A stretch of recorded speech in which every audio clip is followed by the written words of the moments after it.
Welcome back to Community Conversations. I'm your host, Steve Mantis, and my guest today, Patty Hajdu, the MP for Thunder Bay Superior North, and the Minister of Employment, Skills Development, Workforce Development, and Labor. That's right. Hard one to remember. Oh my gosh. So, Patty, as your job as a minister now, you were telling me a little bit earlier that you've got the purvey to look at the Canada Labour Code. I do. The law that sets the employment standards for federally regulated workers. That's right. So what are you working on in that portfolio?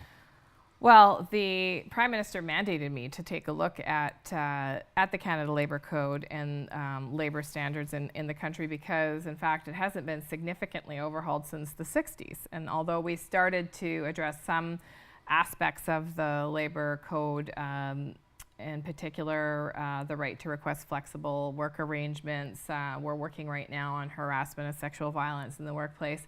We wanted to also do a comprehensive sort of look at the code and bring it up to speed to reflect current day practices that we see in provincial labor codes. We're kind of actually at the federal level a bit of a laggard, if you can believe it. And we'd like to say that if you're working in a federally regulated workplace, that your standards are at least equal to, you know, what other provinces might offer. Having said that, most federally regulated employers provide standards that exceed what's in the code, but there are some vulnerable sectors that probably are working in conditions where they could use a stronger code to protect their interests in the workplace. And so we're seeing certainly all over in our workforce the move towards more precarious employment and temporary and contracting out. Are we seeing that in the federal sector? Not so much a move towards that, but there is certain segments of federally regulated spaces that we tend to see that congregate in, and that's in the lower skilled work, of course, where you would see it in sort of everyday mainstream society as well. And so, for example, in the airline sector, there are employees that are subcontracted out often to do things like transporting passengers who are mobility challenged, for example, or cleaning airplanes in between flights. Those tend to be some pretty vulnerable contract work type folks. Sometimes some of the larger sectors might have call centers, for example. They would be federally regulated depending on the sector, and those can also be vulnerable sectors as well. The majority, though, given that we focus on interprovincial transportation, telecommunications, tend to be not as vulnerable and tend to be stable, often unionized jobs. But there are certain segments within federally regulated workplaces, yes.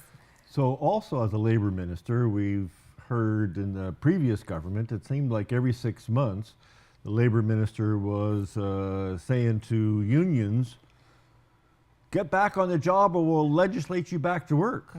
No, I haven't heard that in some time. What, is there a change here? What's going on? There's definitely a change in philosophy. I mean, the previous government wasn't shy to use legislation to order workers back to work in the case of a labor dispute. We've been really clear that we believe in fair and balanced labor relations and that the government is one member of a tripartite relationship between unions and between employers, and that I really see the role of government as a mediator and as someone and we have federal mediation services, and by the way, the professionals that work there are amazing and very, very balanced. And so we've been able to, by and large, avoid, well, actually we have been able to avoid any kind of interference.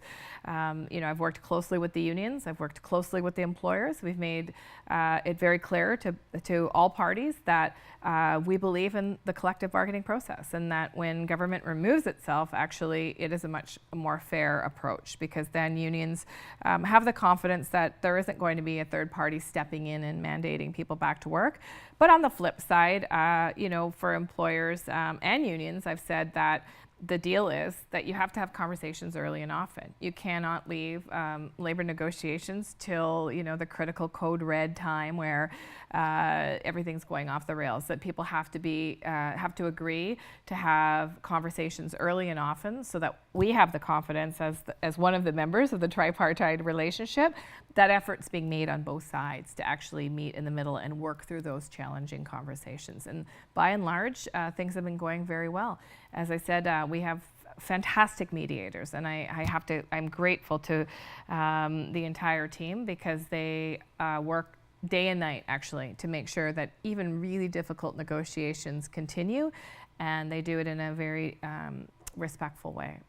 Well, it's interesting because I see a link from your job as chairing that transparency committee and democracy to workplace politics. Because the more that people are able to engage, that we have a structure that allows them to engage in important parts of their life, they've got more of an ability to put their needs and their own health really on the table for discussion. But if you don't have that structure where you can say what you think and what you need, then we never really resolve those issues or deal with them in a thoughtful way. I agree with that completely, and I think what I've learned through the process is that when you allow parties to work through some of those anxieties, for example, many times people are worried about the changing nature of work. What will that look like if you work in an industry where much of the work is lower skilled? How will we transition to a more automated, society, for example, together? Those conversations can actually result in some pretty decent agreements between employers and unions, but they have to be given the space to be able to have those difficult conversations, and sometimes it's the assistance they need as well to continue to go back to the table and to find ways to come back even when they may see that they're yardsticks apart. So within your ministry, you also have that training piece, and as you talk about uncertainty around the changing jobs, the changing economy. We're talking about moving more towards less fossil fuel, a more knowledge-based economy, robotics. How do we engage those folks that see their jobs at risk to say there is a future for you? It's not all bad news. Well, there's a number of different ways. First of all, we're trying to get... And we only have 30 seconds, and then we got to take another break. Well, I would just say it's getting kids aligned with the changing economy and the changing sort of workplace, but it's also making sure that older workers have opportunity to get new skills if in fact, their sector is going to be impacted. All right, we'll take that opportunity to have a short break. Stay with us. More exciting stuff that Patty's doing coming back next.